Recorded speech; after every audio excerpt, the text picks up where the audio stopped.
प्रेम, त्याग आणि परोपकाराचं दुसरं नाव म्हणजे पत्नी.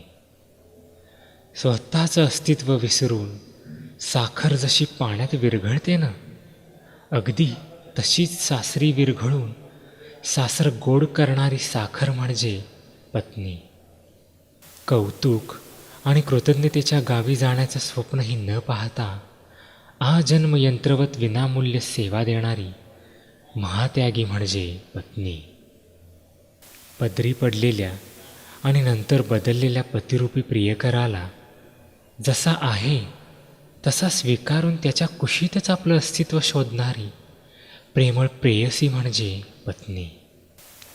स्वतःच्या जीवातून नवा जीव घडवणारी विश्वनिर्माती म्हणजे पत्नी.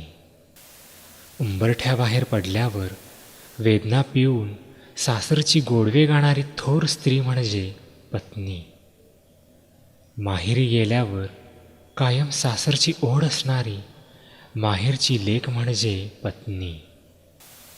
सगळं संपून अनंताच्या प्रवासाला निघतानाही सासरकडून कोणतीही अपेक्षा न ठेवता माहेरची साडी नेसून स्वर्गस्थ होणारा देह म्हणजे पत्नी.